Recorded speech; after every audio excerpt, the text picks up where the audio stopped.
Just ahead on Black Issues Forum, we revisit the colonial era to examine race, power, and survival at America's founding.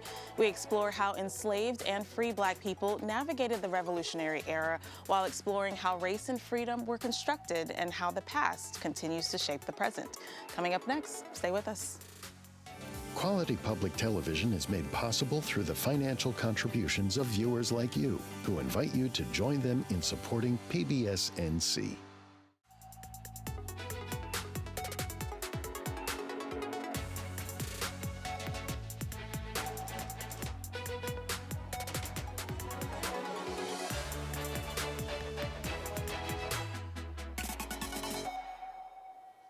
Welcome to Black Issues Forum. I'm Kenia Thompson.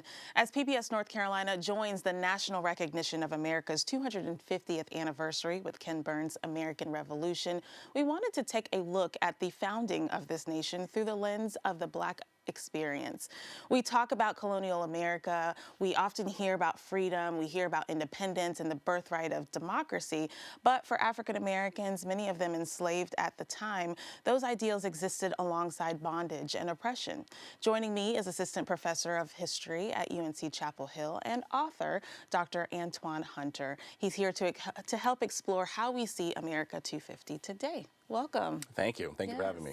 This is going to be a great conversation because I think we sometimes kind of maybe overlook, the Black experience during that time, and there are, I think, maybe some confusion. Yes. So we're hopefully here to clear some of that up. When we think about 250 years since the founding of this country, the signing of the Declaration of Independence, there were African Americans living here, colonial North Carolina, but some of those ideals didn't look like what we may know as far as history books have shown us. What did it actually look like for African Americans? Yeah, so in the colonial era, sort of heading into this revolutionary era, things are complicated for Black North Carolinians and Black folks throughout the colonies and soon-to-be young country. Mm-hmm. And so thinking about the way that people are able to embrace and enjoy freedom and independence is complicated, mm-hmm. and it varies a great deal on a couple of factors. And so one of the chief pieces of that is their condition of servitude, right? And so if we're thinking about free Black folks in the colonial era, they actually are a lot of things they're able to do that people might not automatically assume, right? And so they are free people, right? And that comes with certain rights, being able to own property, for instance, being able to head a household, right? Being able to, in some instances, serve in the militia, or to vote, even in some places, right? Okay. Including North Carolina, for a period in the colonial era. It's cut off, and then they're able again in the Revolutionary era.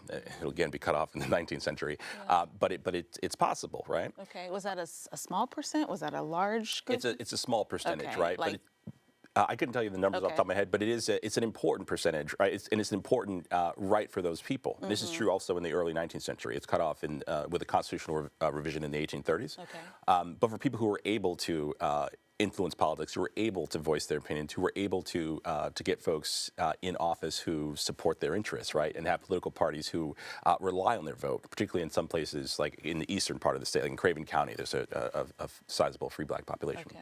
But for enslaved folks, it's a very different dynamic, of course, right? And I would add, too, with free people of color, we'll see this throughout the colonial era and into the early republic and sort of in the young nation. There are rights that people have or have access to, but we might think about them in terms of sort of privileges, because the state at various points will cut them off or change legislation, or the communities in which they're in may create barriers to exercise. You say free people of color, but I had read we'll get to your book soon, but there are a couple of parts of your book that reference that could also lump in Native Americans, so that wasn't just Black people, correct? Yes, and so thinking about free people of color and African descendant peoples or Black people, there's some overlap between the two groups, but there also are people who are in one, but or all Black folks are people of color, but not all people of color are Black. And so there are a host of reasons for this. Some of them are people who are mixed race. They may be of African descent and also European or indigenous, or they might be indigenous, or they might be indigenous and European or of African descent. Mm-hmm. And so it can be complicated sort of looking back on the past, especially as a historian or someone doing research or even someone doing family history, because you might find the same person who's identified in multiple ways in the same document. People's identity is also something that the state may project onto them, or their neighbors may project onto them, but not be how they understand themselves or their family. Lineages are contested, and even in court records, I've seen things where someone might be listed as a mixed race person on one document and then just black on another document, and so you kind of have to try and piece together the best image that you can, but it can be a little bit tricky. A little tricky. Now, you've written a book, A Precarious Balance, which kind of documents some of the tension that was happening during that time. Tell us about your title choice. Why did you choose that? So the book is really centered on race and firearm use in North Carolina, and so I'm really interested in how black people, both free and enslaved, were able to access firearms and use firearms within this slave society, right? It's a phenomenon that's happening more often than people would think, but it's something that we are still doing more research on, and there's been some great historians who are also doing similar work.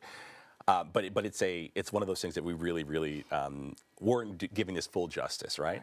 And so the title, A Precarious Balance, sort of plays with this idea that, you know, when we think about armed black folks in a slave society, many folks would say that seems like a wild idea, right? This could be dangerous. And there is an element of that, but it's kind of twofold. So on the one hand, there is this real threat that enslaved people who have firearms are able to kind of chart their own course a little bit more than they are without it. They're able to resist in ways they couldn't otherwise, right? If they are maroons, people who have fled and are living in North Carolina's swamps or in the forest areas, if they're armed, they're harder to get out, right? And so it gives them a measure of autonomy, right? And of course, the state is trying to check them, so there is a tension there. But the other piece of it is that some of this threat or perceived threat is imaginary, right? That the state of North Carolina and white North Carolinians are just nervous about armed black folks in this regard. And so that's what we have on the one hand. But on the other hand, like the balance part of it is that it's also incredibly, one of the central arguments I make in the book is that thinking about firearm uses as labor, right? It's also incredibly useful for black folks to have firearms where they can do farm work, they can hunt to feed themselves and their family, they can guard things. They're able to perform labor with their firearms. And also, enslavers in the state of North Carolina as well are able to harness that labor or to try and exploit black people's labor through their firearm use. And so you have this balance where on the one hand, the state is, and white folks are nervous about armed black folks, but on the other hand, there's a utility in sort of like black people's gun use. Yeah, and that's the tension that's there. Wow. So when we look at the documents that were being created at that time, right, verbiage that was used, you know, all men, all men are created equal, no taxation without representation. Were black people being considered in that verbiage during that time? Yeah, that's a great question. And it's one of those, you know, there are so many questions that come out of the Revolutionary era that are worth continuing to talk about and for us to continue to grapple with. It's one of the reasons I love, you know, teaching this period and also reading about this period, doing a little bit of writing about this period. And so to what extent are black folks included in sort of the we the people or the all men are created equal, right? These sort of foundational American texts, right? And I think that the answer is complicated, right? But we're gonna get there. But I think that there's you can poll 50 people, right, and you're gonna get a host of different answers. Yes, they're included. No, they're absolutely not included. Well, of course they're included. Let me throw out a couple things here. So one of the folks who believes that they are in fact included, ironically enough, is Alexander Stephens, who is the vice president of the Confederacy. He's a politician from Georgia who becomes vice president of the Confederacy. And he gives this speech in 1861. It's called, we refer to it as the Cornerstone Speech. And in it, he basically says that, not basically, he says that slavery is the cornerstone of the Confederacy, right? That the nation is built, the Confederate nation is built upon that truth, as he calls it, right? And so one of the other things that he says in there is that the leaders in that revolutionary generation, they got it wrong. It's like, what do you mean they got it wrong? He thinks that they thought that, in fact, all men are created equal. And he's saying that they were wrong there. They're not. And I think it's interesting that he sort of sets up Jefferson and the other founding fathers in this way to then sort of like knock them over and sort of proclaim that the Confederacy is in fact the first nation built on sort of like white supremacy as its cornerstone. And so he believes that they are they are included. The other thing that I would add is that I tend to think that they are also included, right? That we are included. And the reason for that to me is pretty simple. And it's that the founding fathers, in some ways, are brilliant men, right? You think like a Jefferson, right? But they're complicated men, especially a Jefferson, right? And they also are smart enough to know that they don't have the answers for everything. Right. And so how do they solve that? Well, the way they manage it is that they decide that they're going to build a mechanism in for the, I'm thinking about the Constitution here, for it to be changed, right? They recognize that this is the thing that we're setting up, this is what the government looks like, but the future will be different, right? People in other generations will need to be able to manage this and make it fit the space that they're in. And so they set those mechanisms in place for those changes to occur. The last thing I'll sort of throw out about this is that it's oftentimes used as a way of undercutting Black people's claims for justice, right, or claims for equality, right? And people will say, well, you know, they were never included in the beginning, and so why are we having this conversation? The thing that I would sort of push back with that is, like, I think people have this view of like what the Declaration of Independence and the Constitution, who they were intended for at the beginning, right? And so if we're going to throw Black folks out, then you also have to throw women off completely. And then also, those founding fathers, it's not really until the rise of Jacksonian democracy that you get even sort of a more inclusive, like white democracy at that point in time. And so there are landless white men in North Carolina, in New Hampshire, and other places who are not, the founders are not thinking about them, right? They're thinking about sort of land-holding folks who they believe are better suited to sort of like to govern and to make decisions about government. And so if we're really going to start sort of thinking about, well, they only meant go back and try to have some sort of like originalist view on this, you're throwing off a lot of people. And it's really then just sort of like this sort of landed aristocrats are the people who get to make decisions. And the rest of us are just sort of retired to stay out of politics and stay out of conversations. And so it feels to me oftentimes like a disingenuous effort to remove Black folks from conversations or an argument from people who don't understand the history. Interesting. Well, when we look at North Carolina's role in any of it, all of it, did we play a significant role, or were we just kind of?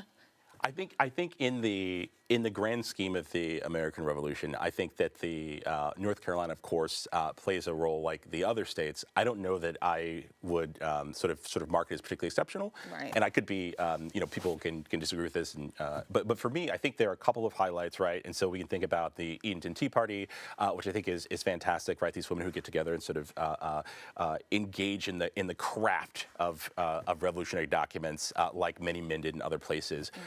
We have people who fight, right, both Black and white and indigenous, who fight for the patriot side, who also fight for the loyalist side.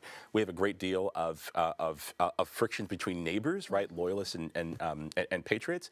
And so I think that there are stories here, and they're interesting stories. I think that for me, I think the beauty of the revolution is thinking about the colonies on the whole, right? The stuff that the developments in Massachusetts I think are also interesting, or in upstate New York, or in South Carolina, right, or of course in Virginia, right, our neighbor to the north. I think those are equally worth exploring and thinking about. You've already kind of mentioned it, but we did have Black people who were fighting. We did have Black people who were who had weapons and guns. Yes. How did they, in particular, and were those both enslaved Black people and free Black people? And then how did they see the war effort? Were they on board, or was it kind of just we gotta pitch in too? It's a great question, right? You know, what are the experiences of these Black North Carolinians in this moment? And the thing that I used to teach the American Revolution at my previous institution, and I teach it now in parts of some of my other courses. And one of the things that I think is always worth mentioning, right, is that this is a very sort of like complicated political landscape. And so we think about it as sort of like the American colonies sort of separating themselves from England, but what you're really getting is a sort of like civil war within the colonies, right? There are some loyalists here, right? There are some patriots here, right? And then of course the British Army is here, right, along with their German mercenaries and such, and indigenous allies.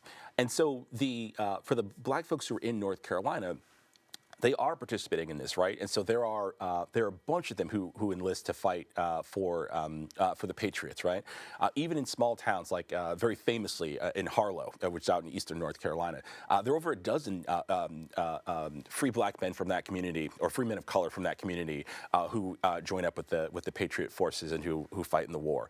There are free Black men from other parts of North Carolina who say that yes, this is my fight. This is part of of my responsibility, right, as a person in this state who wants to see it part of an independent nation that's not under the British crown, that take up arms for that, right? I think that history should be remembered. It should be celebrated.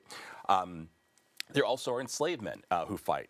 Some of them do so with the explicit promise of freedom. There's a very famous example of Ned Griffin, who I'm sure many folks are familiar with, who his enslaver, promises to free him, tries to renege on it. The state government enforces it and ensures that Griffin is, in fact, given his freedom after his service. So even that seems like an indication that perhaps we were considered. Yes, well, right. Certainly that participation, right? Right. And there, early in the war, there are some officers who don't want black troops there, but manpower is manpower, and at a certain point, the necessity sort of drives it, and we see this again and again in conflicts in the United States.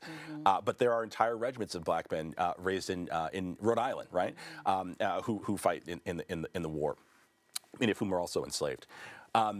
But the other thing that I would sort of throw out there about the black experience within North Carolina is that, of course, there are also black men who make a pragmatic choice, and it's not the patriots who they think have the best offer the best opportunities for them. It's the British, right? And so there are a bunch of them who also align themselves with the British, and they do this for a couple of reasons. If you look at just in neighboring Virginia, there's a British officer, John Murray, he's Lord Dunmore, and he issues this proclamation that any enslaved folks or indentured servant who rallies around the king's standard, right, and promises to fight to help put down what he sees as a rebellion, right, those people can be free.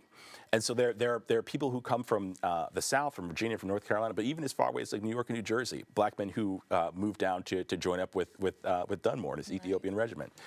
And when Charles Cornwallis passes, another British officer passes through North Carolina. He ends up going to Virginia. He's operating in Carolina still for a while. He has a group of, he calls them foragers, but they're essentially black auxiliaries who are with his army, and they are doing the work of foraging, which in this period is really kind of pillaging the countryside, right? So they're gathering supplies, food for the horses, food for the British soldiers, firewood, whatever. But he's using them in that regard.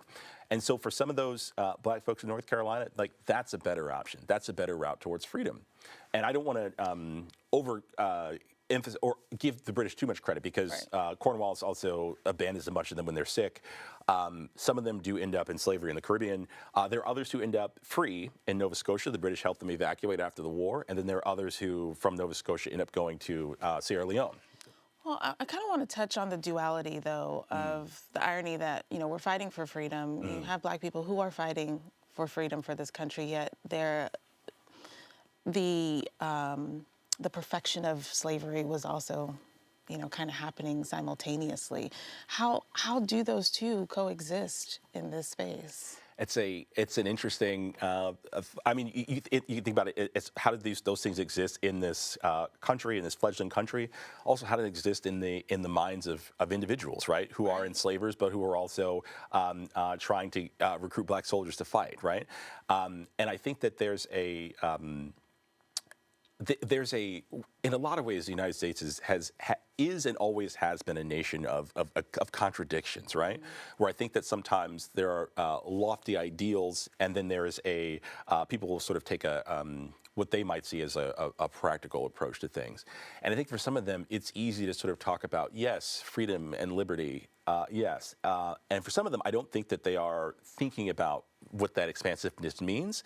I think for others they are, but you're grappling with something that is a big system, and I think for some folks the money's good, right? And so it's a huge piece of sort of the American economy, especially in some of the states like North Carolina, or Virginia, and South Carolina, Georgia, right? And so I think that's part of it. But we're always sort of grappling with these inconsistencies, right? How is it that we can, even in the present day, right, say that freedom and democracy and liberty, we're trying to, in some ways, to export to other countries, and then you look at voting rights issues in the United States, right? All sorts of issues with the state and in some instances federal government, and it's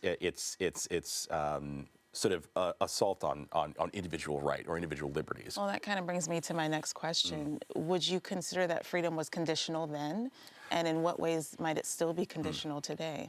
It's a really good question. I would say that I think that freedom is always conditional. I say with some caution. I'm sort of thinking through this. Okay. I get it. I do think that certainly in the colonial era and heading into this revolutionary era, freedom is a given for some people, right? But it's not a given for everyone, right? And so I think that even for women, right? There are some things that they are able to do as sort of free people, but there are caps on that. There are limits on that. Part of it's through law, part of it is through sort of like the social landscape, right? I think for many free people of color, it also, to me at least, feels somewhat conditional. They are free people, and in many instances, as we discussed, there are certain privileges and rights that they lay claim to and are able to engage with. But we see it in the colonial era. You see it throughout the early republic as well. There are people who their freedom is precarious, right? They can be kidnapped and sold into slavery. If they are punished by the state, or if they're debtors, they can be forcibly hired out, right, against their will to sort of work off the debt. Particularly in some instances where white people would not be sort of treated in the same way. That freedom is always kind of conditional. And I think that one of the challenges with it, to me at least, it seems as though one of the challenges is who's the guarantor of our rights, right? And so if we are in fact free, right, who guarantees that? Who is the person who backs that up? And so ideally, right, you would say, well, it's the government, right? Whether it depending upon the right, with state or federal or even local, right? But part of the question is, well, what if that government doesn't do it, or has no interest in doing it, or doesn't believe that you're entitled to that right, or there's a friction between the national and the state on some of those issues? In hindsight, when we look back at the revolution, was it really about breaking from Britain? It's a good question too. For me, yes, right. I think there are folks who may look at some other issues. To me, the central piece of it is these Enlightenment ideals are sort of swirling around, and there is this desire for political separation. I think it starts as a small movement. I think it picks up steam, and part of that is through because of British policy, right? That particularly sort of tax policy that push people a little bit. And I think the other piece of it is that there are very good people working on sort of spreading a message, right, and sort of encouraging people to think this way, right? So many people are familiar with Thomas Paine, right? I think he gets a lot of credit for this. But I think that there are. Oh, I'm sorry. Remind me. Let me back up. In hindsight, was it really about breaking from Britain? I'm sorry. No, you're fine. So one of the other I was thinking about Thomas Paine. One of the other things that I would sort of throw out there, I think there are a couple of other factors. I think they're smaller factors, but they certainly are worth mentioning.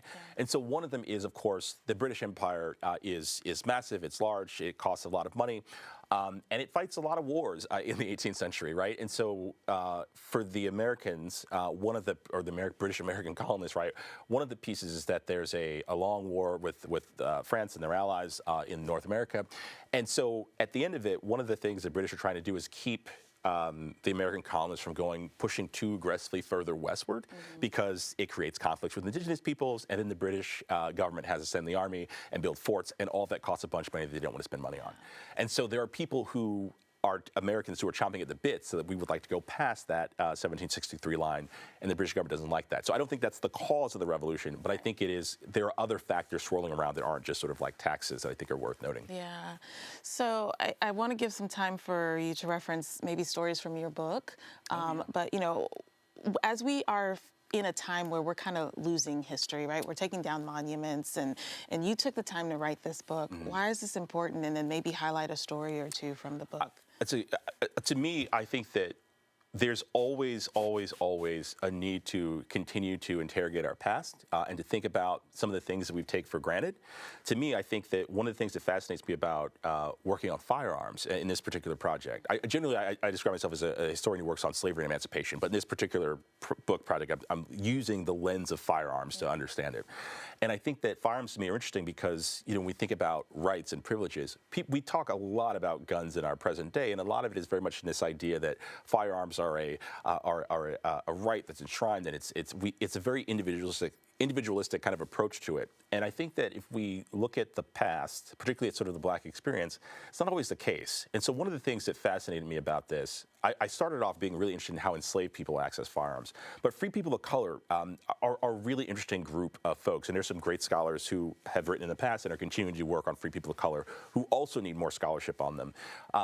And so one of the dynamics that I thought was really interesting is that for free people of color to access a weapon after 1841, they have to go through their county court.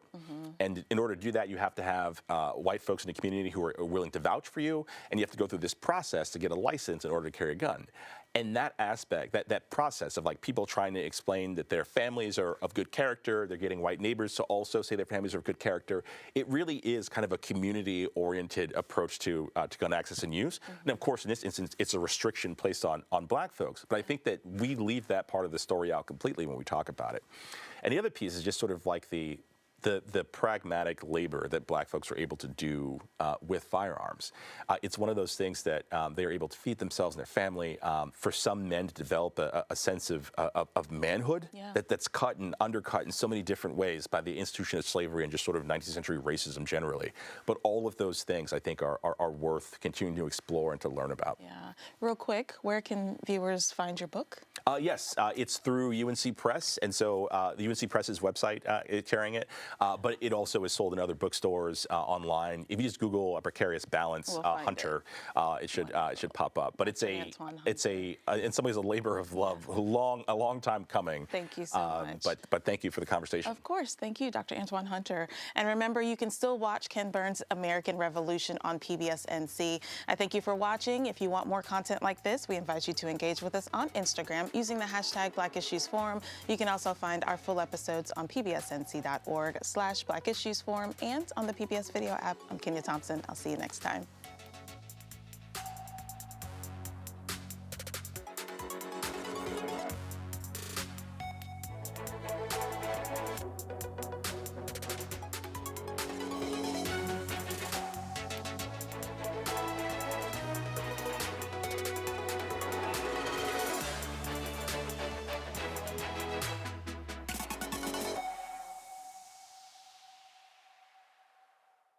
Quality public television is made possible through the financial contributions of viewers like you, who invite you to join them in supporting PBS NC.